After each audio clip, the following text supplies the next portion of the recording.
नमस्कार दोस्तों, मुद्दे की बात में आपका स्वागत है। बीजेपी के लिए साल 2025 की विदाई ब्राह्मण विधायकों की बैठक से मची खलबली के साथ हो रही है। बीजेपी के नए अध्यक्ष पंकज चौधरी का पहला ही कदम जैसे एक फिसलन भरी डगर पर पड़ गया हो। ब्राह्मण बैठक के बाद उनकी नाराजगी मामले को शांत करने की बजाय मामले को और फैलाने और सुर्खियों में लाने का सबब बन गई। बैठक के मेजबान विधायक पंचानंद पाठक की एक एक्स पोस्ट ने नई चर्चा ही छेड़ दी कि क्या अध्यक्ष की नाराजगी के बावजूद जवाब दे रहे हैं। इस तरह की चर्चाएं होने लगी। सवाल ये है, बड़ा सवाल ये है कि आने वाले साल जो कि जिसमें ख्वाब, आकांक्षाएं, सपने भी हैं और चुनौतियां भी हैं, उस आने वाले साल में 2027 के विधानसभा चुनाव से पहले ये पूरी पॉलिटिक्स जो हमने 2025 के जाते जाते देखी है, ये बीजेपी पर और उत्तर प्रदेश के पूरे सियासी सिनेरियो पर क्या असर डालने वाली है, इसे समझने के लिए, जानने के लिए हमारे साथ मौजूद हैं वरिष्ठ पत्रकार, राजनीतिक विश्लेषक सैयद कासिम साहब। कासिम साहब, आपसे इस मामले के बाद बहुत दिनों के बाद मुलाकात हो रही है, तो सबसे पहले तो मैं आपसे ये जानना चाहूँगा कि अब चूँकि जिसे कहते हैं कि पुलों के नीचे से पानी बह गया है, आज कोई ऐसी डेवलपमेंट इसमें नहीं है, लेकिन इस पूरे मामले को आप कैसे देखते हैं? ये पूरी पॉलिटिक्स, पूरी उठापटक, आपके नज़रिए में इसका क्या असर है? बहुत शुक्रिया नीरज जी। सभी दर्शकों को नववर्ष की अग्रिम शुभकामनाएं अपनी तरफ से, यूपी तक की तरफ से, पूरे लोगों की तरफ से। देखिए, राजनीति 2026 में कदम रखते ही साथ जो है वो 27 समझ लीजिए कि काउंटडाउन हो गया उसका।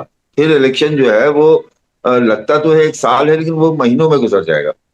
आपने बिल्कुल सवाल सही किया है कि उत्तर प्रदेश की पॉलिटिक्स में ब्राह्मणों विधायकों का एक साथ बैठना, क्षत्रिय विधायकों का एक साथ बैठना, ये सारा सब कुछ जो है वो भारतीय जनता पार्टी को पच नहीं रहा था।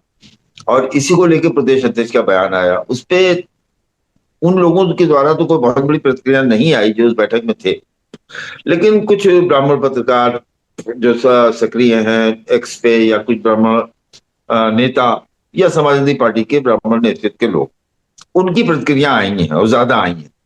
लेकिन मेरा अपना मानना है कि नेचुरल होता है कहीं रुकना, कहीं टिकना, कहीं जाना। तो ब्राह्मण जो है भारतीय जनता पार्टी में नेचुरल उसकी पसंद है भारतीय जनता पार्टी। और वो जो मेरी तमाम लोगों से बातचीत भी रहती है, तो एक तो जो ब्राह्मणों में एक सबसे बड़ा चेहरा है, मेरे बहुत अच्छे भाई और दोस्त की तरह हैं अनुपम मिश्रा जी, और जो इस पिच के भी बहुत मास्टर माने जाते हैं। तो उनसे भी मेरी बात हो रही थी। मैंने एक दिन कहा था, पहले की बात, तो उन्होंने कहा था देखिए ऐसा है ना कि ब्राह्मण जो है वो समाजवादी पार्टी के साथ एडजस्ट नहीं हो सकता, समाजवादी पार्टी के साथ उसके विचार नहीं मिलते, बहुजन समाज पार्टी के साथ सिर्फ एक बार गया है। अब ऐसी हालत नहीं है कि इतने लीडर्स चले गए थे, हरिशंकर तिवारी से लेके पूरा उनका कुनबा और तमाम दूसरे जो विजय मिश्रा और तमाम तमाम ब्राह्मण विधायक, उसमें अट्टू मिश्रा भी थे, नकुल दुबे भी थे, बहुत बड़ी एक संख्या थी। ऐसी स्थिति दिखाई नहीं दे रही है। तो ऐसे में ये कुछ विधायकों का इकट्ठा होना, चर्चा करना, फिर मीडिया में उसको प्लांट करवा देना, ये जो संभावित मंत्रिमंडल विस्तार है, ये एक उसके लिए एक रणनीतिक दबाव की तरह से इसको आप देखा जाना चाहिए कि जो विस्तार होगा उसमें फिर अब सारे निगमों का में समायोजन होना है, तमाम निगम खाली हैं, आयोग खाली है। तो ये दबाव की पॉलिटिक्स है। फिर इलेक्शन से पहले एमएलए तमाम तरह के अपने विकास का तो चाहते हैं अपने अपने क्षेत्रों में। कोई शासन से चाहता है कि उसका बजट आ जाए सड़कों का, कोई पुल का, किसी तरह की पानी की टंकी का, कोई अपने यहाँ नगर पालिका बढ़वाना चाहता है, टाउन एरिया को नगर पालिका कराना चाहता है, कोई ब्लॉक को जो है नया ब्लॉक का सृजन चाहता है, नए थाने बनवाना चाहता है। तो ये एक अपने अपने विधानसभा क्षेत्र की अपनी समस्याओं के निराकरण के लिए ये अच्छी चीज ये है कि एक जगह बैठो, चाय पियो, चर्चा करो, उसको लीक करो, और फिर जो है मुख्यमंत्री जी खुद ही एक तरीके से बुला के या फोन पे बात करवा के वो हमारी समस्याओं का निदान करा देंगे, जो हमारी लोकल और हमारे निर्वाचन क्षेत्र की समस्याएं। ये मैं समझता हूं कि इससे ज्यादा, इससे हट कर कि ब्राह्मण पूरा जो है भारतीय जनता पार्टी को छोड़ देगा, समाजवादी पार्टी या बहुजन समाज पार्टी या कांग्रेस में चला जाएगा, मुझे यह दिव्य सपने जैसा लगता है। नहीं, ये आपकी बात बिल्कुल सही है। लेकिन अगर इस तरह की बात है कि हमारी लोकल समस्याओं के लिए हम दबाव की राजनीति कर रहे हैं, अब देखिए इस पूरी परिस्थिति ने समाजवादी पार्टी को तो मौका दिया ना चीख चीख कर ये कहने का कि बीजेपी के अंदर मार मची हुई है। लोगों के अंदर हम और आप बैठकर भी डिस्कस कर रहे हैं, पिछले 6 दिन से अखबारों में सुर्खियां बन रही हैं, तो गली चौक चौराहों पर तो ये बात लोग डिस्कस नहीं कर रहे हैं कि विधायक ने अपनी लोकल समस्या के लिए का दबाव बनाने के लिए किया। मोटी बात जो एक परसेप्शन होती है, वो परसेप्शन तो ये बनी कि एक जातीय गोलबंदी जैसा कुछ हो रहा है। ठाकुरों की भी बैठक हो गई थी, कुर्मियों की भी बैठक हो गई थी, उसके बाद ब्राह्मणों की भी बैठक हो गई। बीजेपी में चल क्या रहा है? मैं मानता हूं आप जो कह रहे हैं अल्टीमेटली ब्राह्मण वोट जो है वो उसी तादाद में बीजेपी को मिलेगा, लेकिन चुनावी साल में जैसा आपने भी कहा महीने ही बचे हैं, साल में नहीं गिनना चाहिए, उसमें एक परसेप्शन के नज़रिए से, छवि के नज़रिए से तो ये कोई बहुत अच्छी पॉलिटिक्स नहीं हुई थी ना। इतना नपातुला तो था नहीं, ये ऐसा तो है नहीं कि विधायक हैं और सरकार है। भाई आपके इस पूरे सिनारियो में विपक्ष भी तो है, इस पूरे सिनारियो में वो संगठन भी तो हैं जो एक्स पे शोर मचाते हैं, इस पूरे सिनारियो में वो पत्रकार भी तो हैं जिस जो आपने कहा कि जो शोर मचाते हैं। तो एक परसेप्शन के नज़रिए से परिस्थिति एक थी जो आपने बताई, लेकिन परसेप्शन के नज़रिए से आप इसे कैसे देखते हैं? देखिए, परसेप्शन के नजरिए से भी उनका जो मकसद है उसमें वो कामयाब होते हुए दिखाई देंगे। उत्तर प्रदेश में योगी आदित्यनाथ को लेके एक बिल सत्ता पक्ष की अंदर से बगैर मतलब नाम लिए हुए इशारों में, और सत्ता के बाहर विपक्ष से भी और प्रशासनिक स्तर पे भी एक बात तो आती है कि एक जाति विशेष का बोलबाला है। और वो चीज पहले ढकी छुपी होती थी, अब खुल के भी लोग बोल जाते हैं।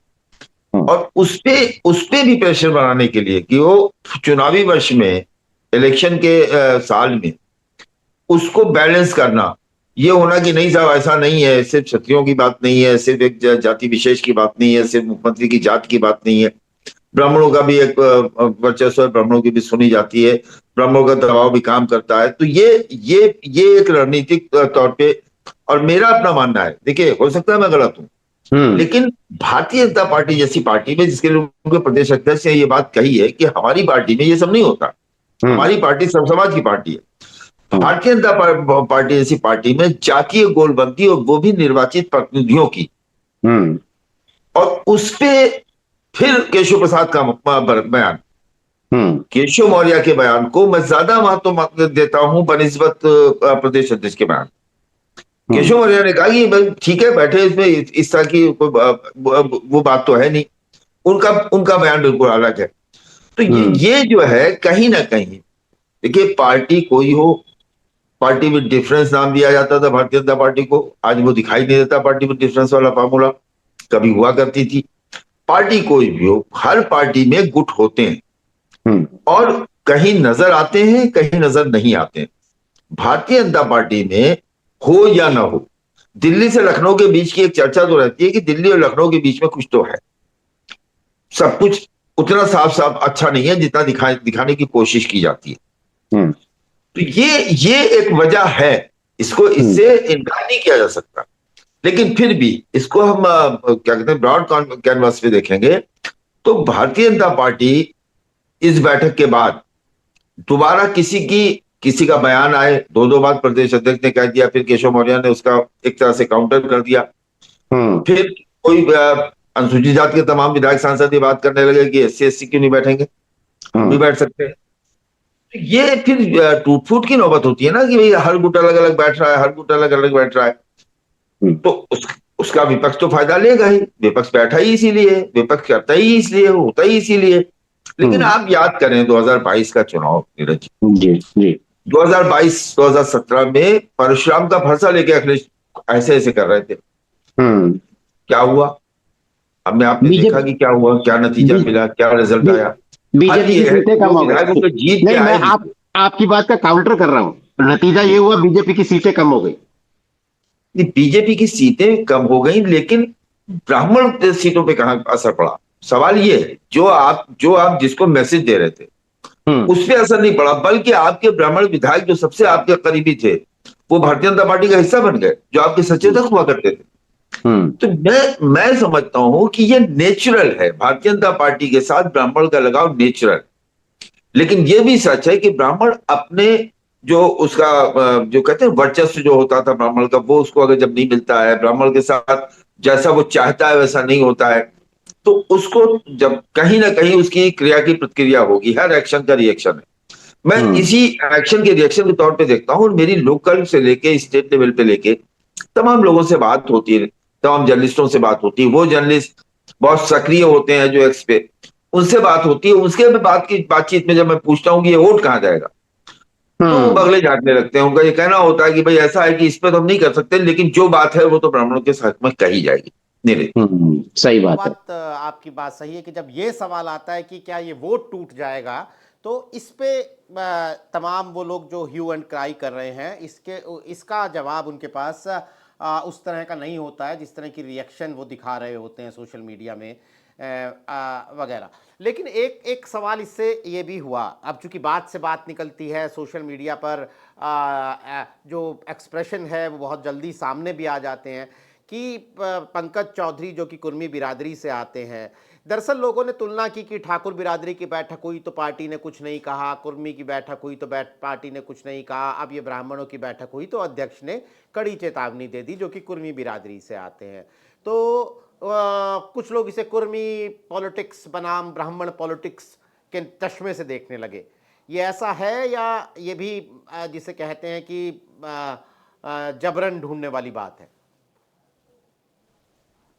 नहीं, मुझे लगता है कि ये जबरन ढूंढने वाली बात है, क्योंकि इससे पहले की जो बैठकें हुई तो प्रदेश के अध्यक्ष कुर्मी बिरादरी के नहीं थे। ये पंकज चौधरी प्रदेश के अध्यक्ष नहीं थे, और जो प्रदेश के अध्यक्ष थे वो प्रदेश अध्यक्ष करते हुए दिखाई नहीं दे रहे थे।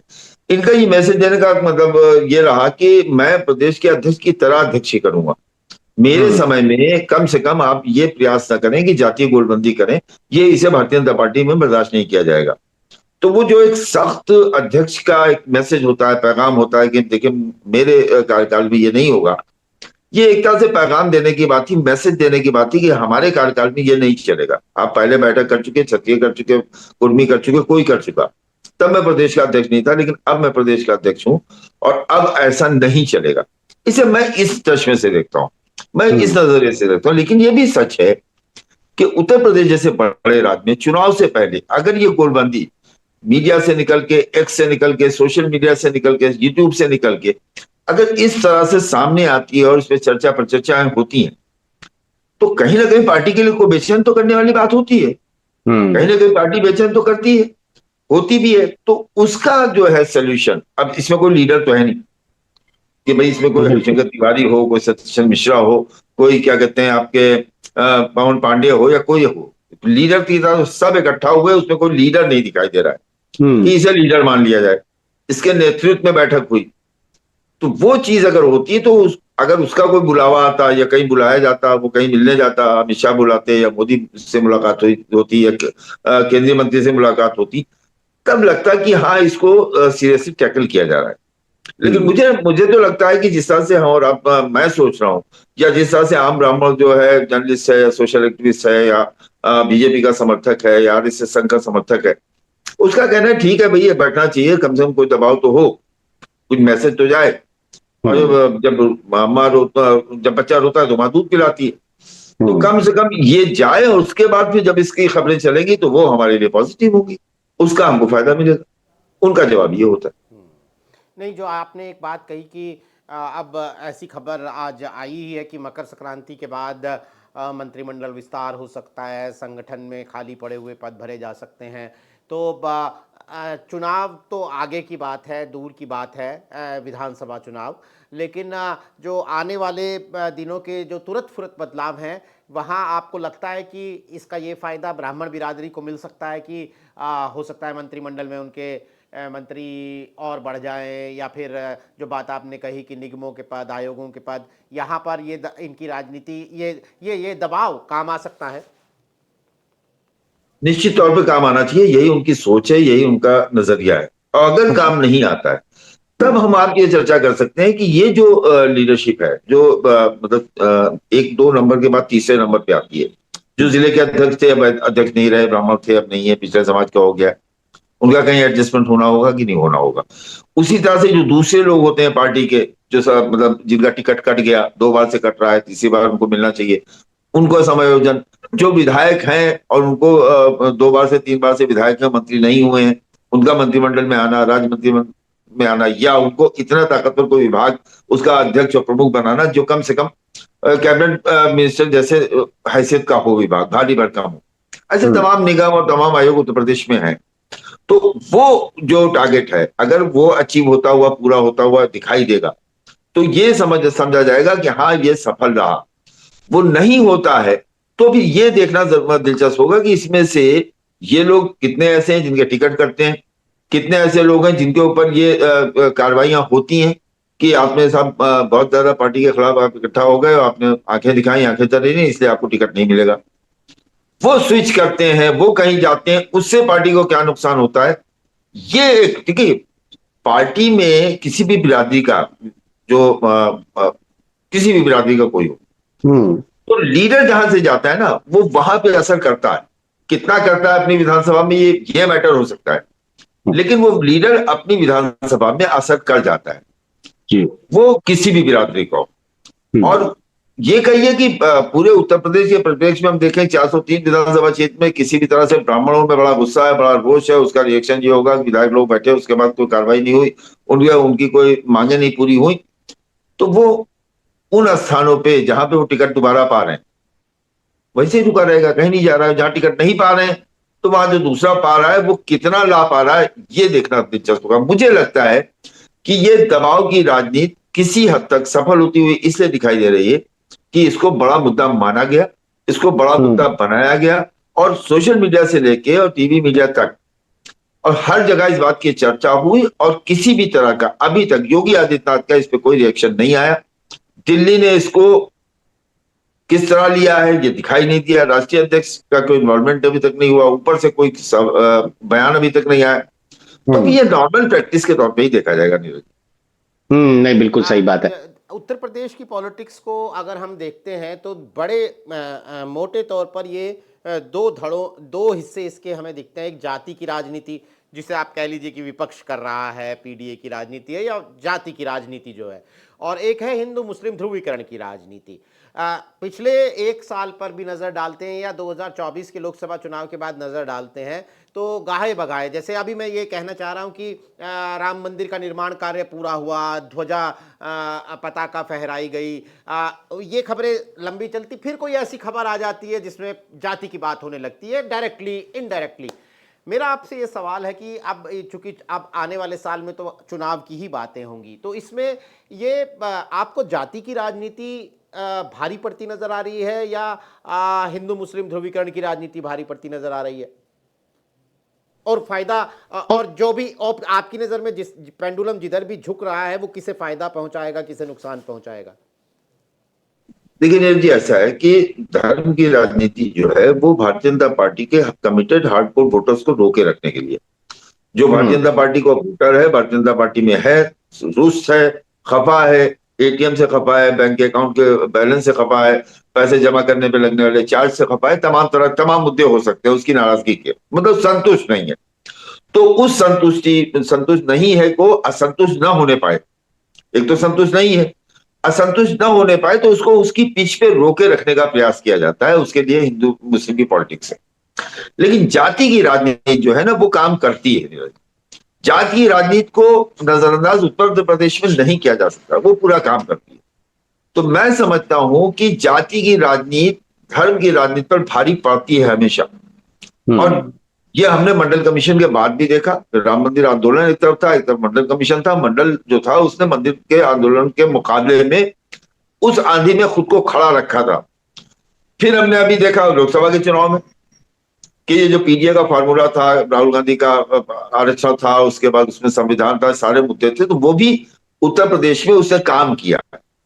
तमाम उस दिन हमने आपने चर्चा की थी, कुर्मी पे भी की थी, उत्तर प्रदेश के तमाम लोकसभाओं के बारे में भी की थी कि जातीय संतुलन ने काम किया और भारतीय जनता पार्टी हार गई।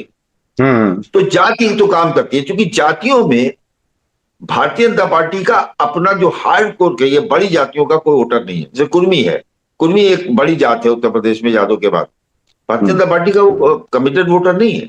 वो पहले जात देखता है, जात तलाश करता है, और उसके बाद अपने मतलब का एमपी एमएलए देखता है।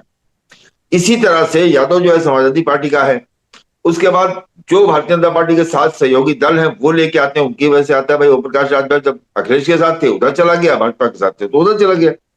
हमने आपने उसका रिजल्ट देखा था विधानसभा में। हालांकि लोकसभा में वो खुद भी नहीं कर सके, अपने बेटे की भी सीट नहीं बचा पाए, ये भी हमने आपने देखा। इसी तरह संजय निषाद है, इसी तरह से दूसरा। तो मैं समझता हूं कि जाति की राजनीति, धर्म की राजनीति पर अभी भी उत्तर भारत में कम से कम भारी पड़ती है, और उसी की वजह से नीतीश कुमार को भारतीय जनता पार्टी मुख्यमंत्री बनाए रखने के लिए बाध्य है। इसीलिए नीतीश कुमार उत्तर प्रदेश, वहां के बिहार के अभी तक मुख्यमंत्री बने हुए हैं और उनको छेड़ा नहीं जाता। इसीलिए उत्तर प्रदेश में पिछड़ा पिछड़ा पिछड़ा जो है प्रदेश अध्यक्ष लाया जाता है, और उसके बाद केशव मौर्य को उप मुख्यमंत्री भी रखा जाता है। तो जाति संतुलन बनाना, ये नई भारतीय जनता पार्टी जो है, मोदी अमित शाह की भारतीय जनता पार्टी जो है, वो काशीराम की बोतल में नई शराब है। मैं बार बार कहता हूं कि काशीराम का जो सामाजिक मूवमेंट, सामाजिक न्याय और सामाजिक परिवर्तन का नारा था, सिस्टम था, उनका जो तरीका था, उसमें धर्म का तड़का लिया है अमित शाह ने। बाकी सारी चीजें वही पाइएगा जो काशीराम के आंदोलन में थी, जो काशीराम ने जातियों को जगाया था, जातियों को आगे किया था, जातियों को बढ़ाया था। और रही बात धर्म की, धर्म वाली पिच पे अखिलेश यादव भी घबरा जाते हैं, ऐसा नहीं है। धर्म की पिच पे अखिलेश भी घबरा जाते हैं। अखिलेश यादव इटावा का भी मंदिर बनवा देते हैं, सैफई का भी मंदिर बनवा देते हैं, अजमेर शरीफ की चादर नहीं बेचते, इस साल नहीं गई समाजवादी पार्टी की चादर। तो वो भी एक डर है। लेकिन जहां पर जाति भारी पड़ती है वहां धर्म दब जाता है। नीरज, बिल्कुल। तो चलिए आपने अग्रिम बधाइयां अगले साल की दी हैं, तो एक मेरा आपसे एक सवाल, छोटा जवाब चाहूँगा कि मोटे तौर पर जब हम चुनौतियों की बात करते हैं 2000 विधानसभा चुनाव के लिए, तो बहुत सारी लंबी लिस्ट है, लेकिन 1 2 3 की बात करें तो अखिलेश यादव के पीडीए की चुनौती है बीजेपी के सामने, बीजेपी के सामने गठबंधन की उठापटक है, और बीजेपी के सामने अपनी पार्टी के भीतर की ये अंदरूनी बेचैनी है। इन 3 चुनौतियों को आप किस तरह रखते हैं? क्या बीजेपी की सबसे बड़ी चुनौती है? क्या सबसे बड़ी, कहां बीजेपी को सबसे ज्यादा मुश्किल आने वाली है? देखिए, भारतीय जनता पार्टी की सबसे बड़ी मुश्किल ये है कि जो जातीय संतुलन है उसे बनाए रखना, अपने पुराने विधायकों को रिपीट करना, टिकट काटने वाली जो नौबत जो आती है वो मुश्किल खड़ी कर देती है। क्योंकि कई बार देखा गया कि ज्यादा टिकट कट जाने पे वो लोग दूसरी पार्टी में चले जाते हैं और उसके बाद जिस पार्टी के होते हैं उसे कम से कम हरा देते हैं। एक चुनौती भारतीय जनता पार्टी के सामने सबसे बड़ी ये है। अखिलेश यादव के सामने भी जो चुनौती है वो चुनौती यही है, इतने लोगों को शामिल करा लिया, इतने लोगों को पार्टी में ले लिया कि अब उनका समायोजन मुश्किल हो रहा है। वो उनके सामने चुनौती है। और सबसे बड़ी चुनौती भाजपा से ज्यादा अखिलेश यादव के लिए, अखिलेश यादव के सामने चुनौती ये है कि कांग्रेस बिहार में लगभग उनका गठबंधन खत्म हो चुका है, लगभग।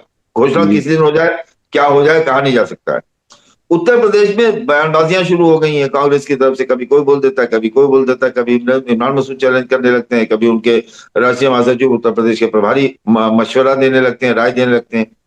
ये चैलेंज है। समाजवादी पार्टी एक भी अगर खिसका, जैसे पिछली बार वो पूरे अच्छे गठबंधन के साथ थे, तो एक माहौल बन गया था, हर आदमी समाजवादी पार्टी की तरफ भाग रहा था शामिल होने के लिए। अगर कांग्रेस जरा सा भी इधर उधर हो गई तो समाजवादी पार्टी के लिए उत्तर प्रदेश की जमीन बहुत मुश्किल हो जाएगी नीरज जी, तब Bharatiya Janata party upper hand रखेगी। नहीं, बिल्कुल ठीक। आने वाला साल, जैसा कि हमने शुरुआत में कहा कि राजनीति जो है इस साल में, वैसे तो उत्तर प्रदेश में राजनीति, चुनाव खत्म हो जाते हैं, राजनीति खत्म नहीं होती है, लेकिन अब तो साल भी चुनावी है, इसलिए इस राजनीति को अपने चरम पर हम देखने वाले हैं। विरोधियों की चुनौतियां, अपनों की आंखें दिखाने की प्रक्रिया जो हमने बैठकों की शक्ल में देखी, या फिर अखिलेश यादव की वो चुनौतियां जिनकी बात सैयद कासिम साहब ने की, मायावती के सामने सर्वाइवल का चुनाव, ये तमाम विषय हैं जिनसे आने वाले दिनों में उत्तर प्रदेश की राजनीति रूबरू होने वाली है। हमारी इन तमाम विषयों पर नज़र बनी रहेगी। आज हमारे साथ इस कार्यक्रम में शिरकत करने के लिए कासिम साहब आपका बहुत बहुत शुक्रिया। दर्शकों का आभार कहने से पहले नए साल की बहुत बहुत शुभकामनाएं। आपके तमाम ख्वाब, आपकी आकांक्षाएं, आपके सपने इस नए साल में पूरे हों। आप और आपका परिवार स्वस्थ रहे, खुश रहे। कासिम साहब, आपका एक बार बहुत बहुत फिर शुक्रिया, आपको फिर शुभकामनाएं और दर्शकों का आभार। आज के लिए नमस्कार।